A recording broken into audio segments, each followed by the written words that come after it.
Hello. Do you know that your heart not only feels, but it thinks too? My name is Tayria Ward, and I'm here to help you unlock the mystery of your dreams.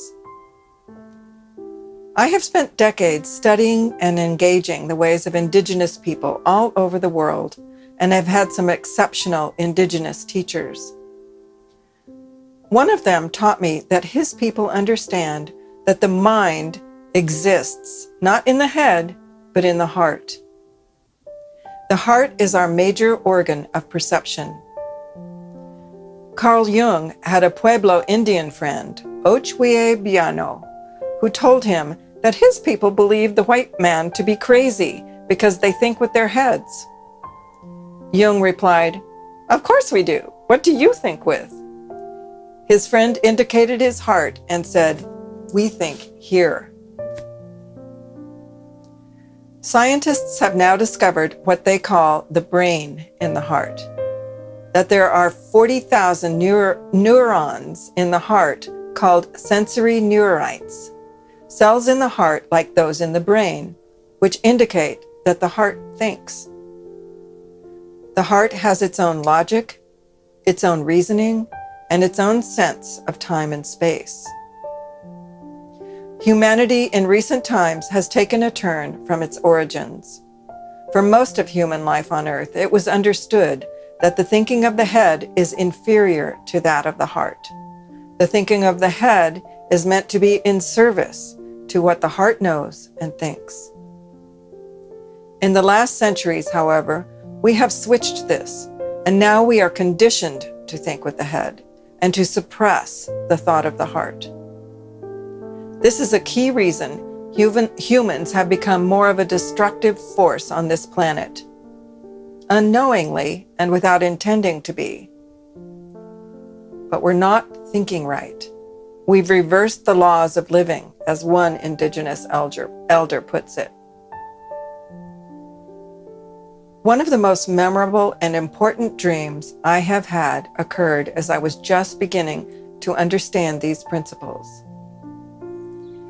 In the dream, I am moving into my new home, which is on an enormous piece of land that reminds me of the Serengeti Plains in Africa. It expands further than the eye can see. A woman there is explaining to me that I have inherited 2 tigers that live on the land. Just then, I see that one of the tigers is coming across the plains, heading straight for me. We lock eyes. As she gets closer, I see that she is in the process of giving birth. The head of the baby is already out, coming out of her chest. I see that the birth canal is through the heart. The tiger heads straight toward me so that I can help her, like a midwife. As she lies down at my feet, I assist in the birth of her baby.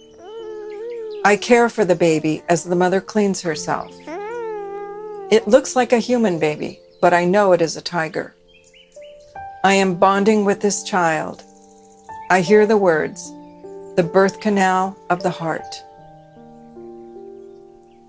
I have had many insights from this dream over the years. I feel that it tells numerous things about the nature of the thought of the heart. One of them is that the heart is so strong and fierce like a tiger, while the head can be weak.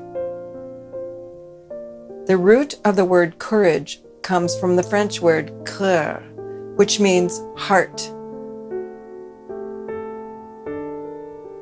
What is the difference between these 2 modes of thinking? The thinking of the head is good for reasoning, rationality, discrimination, discernment, analytical thought, judgment, mastery, control. It separates things out and distinguishes them from one another. It is a workhorse. Thinking with the head exhausts one. The thinking of the heart perceives the connections between all that is. It includes everything, holds things together, equalizes, has compassion, and thinks through intuition. By the way, some scientists are now naming intuition as the highest form of intelligence. The heart is the seat of emotional intelligence and feelings. The heart can see and perceive non-locally, beyond time and space. It thinks in image, symbol, metaphor, the values of love, and what is good for all life. The heart is the organ of the imaginal and creative imagination. Thinking with the heart gives you energy rather than exhausting you. I have so many stories about how my dreams have taught me about heart intelligence. I will share a small sampling with you. See if you can listen with your heart as well as your head. Do you ever hear words in that space between waking and sleeping?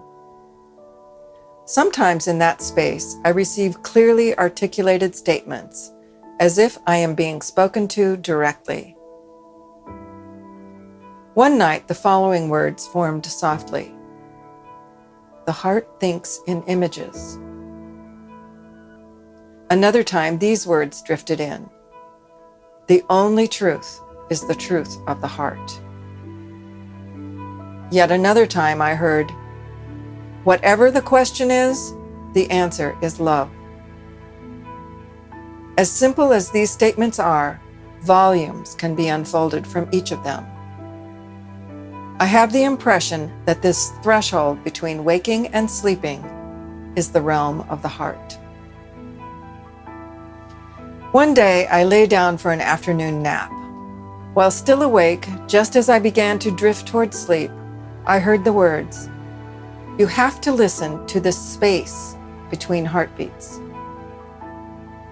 Suddenly, I found myself in what seemed to be an endless, fathomless space, maybe more aptly described as spacelessness. It was full of peace and light and a sense of calm ecstasy. Then I felt my heart beat like a single pound on a drum, and it seemed to jolt me back into my body and into this time and space. This was a most disturbing and unwelcome sensation for me. After that, I drifted back into the spacelessness. Crash! Again, my heart beat. I was, irritatingly, back in the world of time and space. I flew away again, only to be slammed back. This went on for some moments, and each time the heart beat, I felt upset. I wanted to stay in that exquisite world outside of time and space, that space between the heartbeats. Soon, however, I started to get the rhythm of it and felt less aggravated. There is a dance here, I thought. Accept it. Get the beat. Find the rhythm. This is what it means to be alive.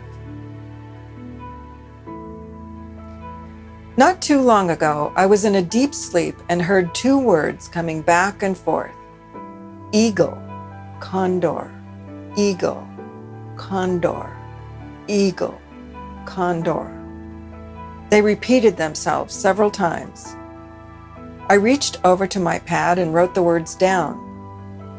When I woke up, I had no idea what that might mean. Not a clue. I wasn't even sure condor was a word. My answer came immediately, and I was utterly amazed and deeply moved. I learned that there is an ancient prophecy, considered the oldest prophecy in the world, that comes out of the Andes. It spoke of two routes that the human societies would take.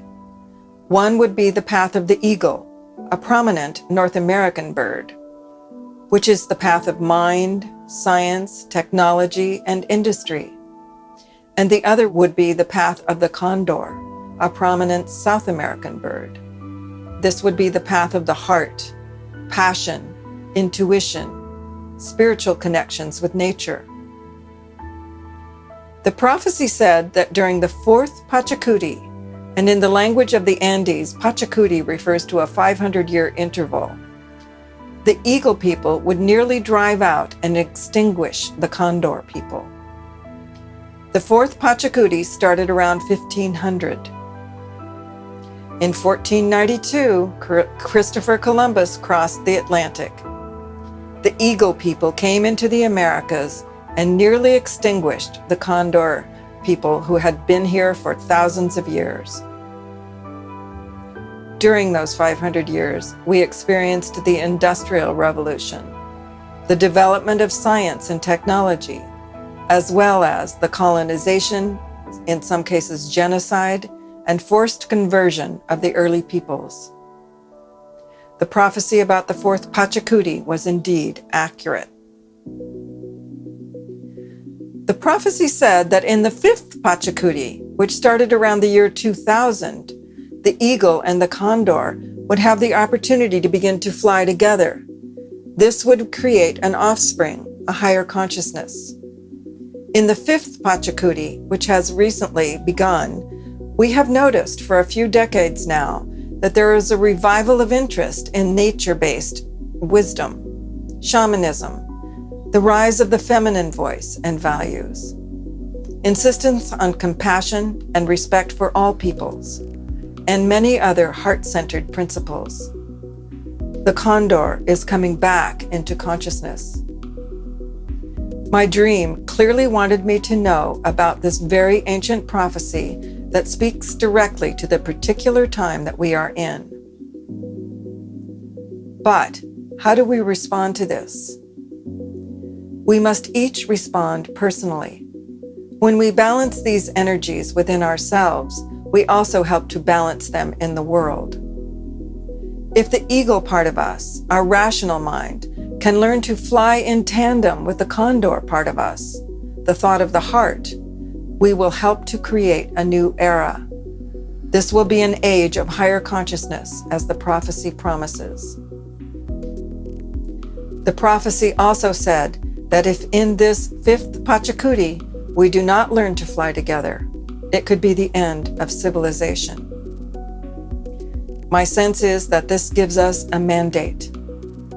We are called upon to open our heart, to learn the language of the heart, to listen to our dreams, which are the language of the heart, to respond to these ways of knowing, along with the more rational, technological, and modern ways of understanding. The world can be healed. We can reverse the course of destruction, climate change, war, and division. Today we learned some ways to think about what we can do and must do. Treasure your dreams. Tune into the next session for more information about why to listen and how to listen to your dreams. I'm Tayria Ward. As you learn the language of your dreams, let me be a guide. Sweet dreams.